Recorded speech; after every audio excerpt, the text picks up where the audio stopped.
parking lot. They say an armed bystander. That's so cool.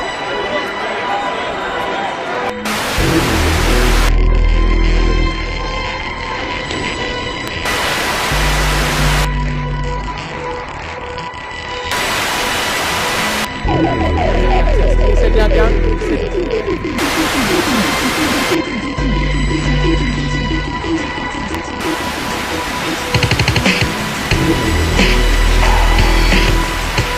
The question is feminism and political correctness, is it cancer onto the American world?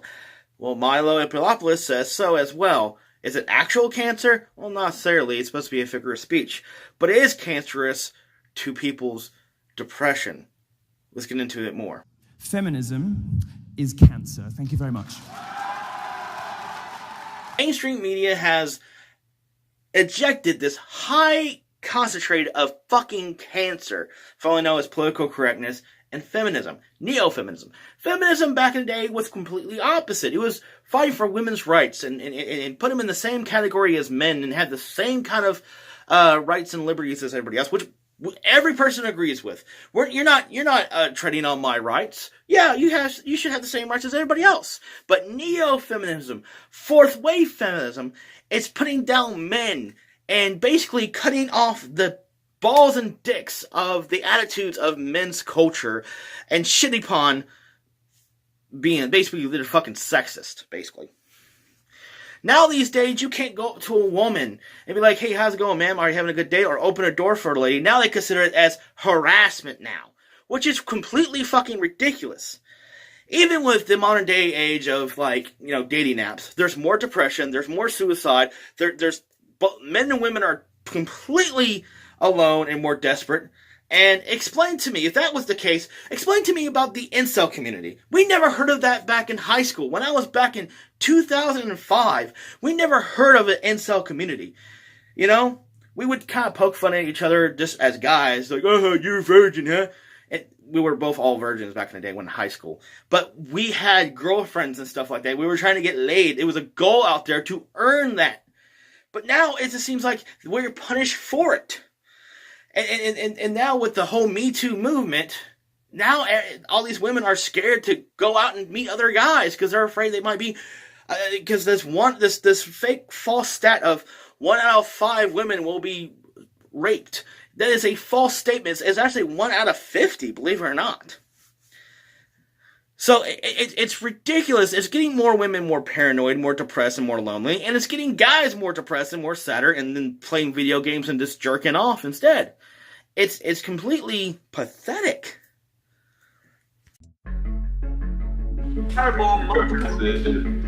Ellie, I'm going to fireball multiple government buildings. Ellie, my name is Spaft, S-P-A-F-T. I live in the United Kingdom. Within the next few months, I'm going to fireball the cities. Remember that. And if you don't report me to the police, it's on your conscience, honey. Those are kind of sarcastic bits. This is a performance. For the cameras and for me, a woman. Because this is a chat room of incels. Virgins spread across 3 continents. It really is sad. And the worst part is some of these guys who are incels are actually not that bad, attractive people. They're actually more good looking than I am. And I got myself a relationship. I got myself a girlfriend. And these guys are like, I wonder why I'm so lonely. This is the problem with this is the problem with feminism. It's tying down men from being men to go out and meet other people. What's wrong with that? But clearly, these days, extreme neo-feminism to the point that men, acting like grown adults to the point that they want to meet somebody. Oh, that's bad. That's toxic masculinity. Oh my God. And it sprays itself on that Gillette commercial when guys were like, hey, I like to see that girl. I'm like, no, dude, you can't do that. Yeah. Supposed toxic masculinity. Other guys use that for each other just to cock block each other. Fantastic. Thank you a lot. You kind of made a culture of several guys be like, no, dude. Of just pure ignorance and lies. But it's not even just that. Women are more lonely now. They're not getting married. They're not achieving their goals to the point. They're not being happier. They're going more on to career goals, which is not, I have no problem with that. That's a good thing, but it doesn't really make people happy doing these career goals, especially genetically. Men and women are different. Genetically and mentally, they're quite different. And that's not just me. Women are more emotional than guys. And if you don't believe me, hear from this doctor. Okay, so the question was, are women more apt to come into appointments reporting that they have depression? I would say that for the most part that is true. And I think that women perhaps are more able to discuss their feelings and sadness. They're more used to being able to discuss it with their friends. Perhaps men culturally are less used to talking about feelings and may perceive it as a sign of weakness. Guys, don't get tied down to this, okay? If there's a girl that you like, go up and talk to her. Have a conversation. Don't be creepy about it. Don't sit there and ask her out off the bat. Just have a conversation about something that, you might find interesting. Don't be shy. At least try. Try more social skills in the first place. Incels, please. You guys are more good looking than me, and I have a girlfriend, and I'm more sociable. Get out and do something for fuck's sake. And this is the one thing I completely hate about the whole fucking Me Too movement, this whole movement. Yes, I agree, Harvey Weinstein is a piece of shit. He deserves to be in prison, and he is a fucking sex offender, and same thing with Bill Cosby and all these other Hollywood bigwigs. But it's getting to the point, it's getting sad that it's affecting other people like me. I'm not joking with you. Last year, I worked somewhere, my job. Sorry. In my job. We had an employee got in trouble for sexual harassment. Okay, that doesn't affect me. I keep my hands to myself. He went behind a girl and grabbed her by the shoulders and shook her, and he got in trouble for it. I was raised to keep my hands to myself, especially around, a professional area of work. After the next day, they called me to the office. And I'm like, okay, this is strange. They called me to the office and they talked to me about that I asked somebody out about 6 months ago when I was single. 6 fucking months ago. And they were like, oh, you shouldn't be asking people out. This is a professional place. And this was last year, so I'm like, okay, yeah, sure. I had another complaint. About 4 months ago, I had this done, this tattoo, the skull crossbones tattoo done, and I showed it to somebody. Somebody else complained about it, saying that was considered as exposing myself. That was a write-up, and I'm like, before I go up to somebody and ask them, hey, you want to see my new tattoo? They say, yeah, sure, no or not, or it's on my chest. I'll let them know it's on my chest. And they say, yeah, sure. So I show it to them. From now on, if I'm anywhere at work, I don't show it at all because I'm like, no, I'm not even going to show you a picture of it. Because some butt fucking dipshit, some nosy asshole, got offended by it and complained about it. So ergo, I can't show off this fucking tattoo. Or any of my tattoos at all. So if somebody asks me, hey, you have a new tattoo? I'm like, I'm not going to show you because I'm at work. Because somebody wants to be a big old hussy fun and a big old stick in the mud and decided to punish everybody else around them. And the worst part is that just because of one person who couldn't keep his hands to himself, everybody else all have to suffer. And that's ridiculous and redundant. Why do I have to suffer? Why do other people have to suffer because of a few pricks, a few pieces of garbage? I don't get that.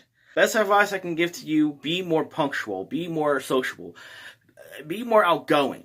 Actually, matter of fact, getting lots of tattoos, lots of chicks like them. I'm going to be honest with you. And the thing is, it starts off conversations as well. So being confident in yourself and loving how the way you dress and the way you look, it's part of that also. And I still wear trip pants like I was fucking 16 years old, and I don't give a fuck. The don't give a fuck attitude, and I'm not going to be somebody's bitch, it's usually more attractive than some little soy boy pussy man that has to deal with that crap. But you know what, guys? Don't even take advice from me. Jordan Peterson have even said the reason why we're so depressed is usually this right here. Nothing motivates me aside from eating and sleeping. I lie in my bed all day. not on my computer, not on my phone, not doing anything. I just lie there thinking, what's happening to me?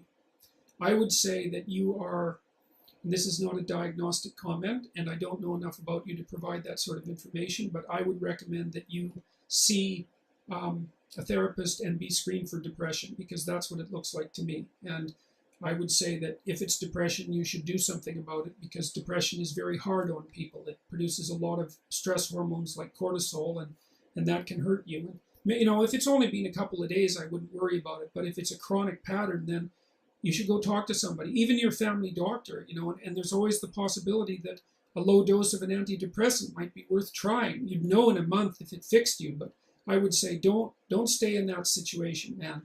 Go find out, do whatever you have to get out of it.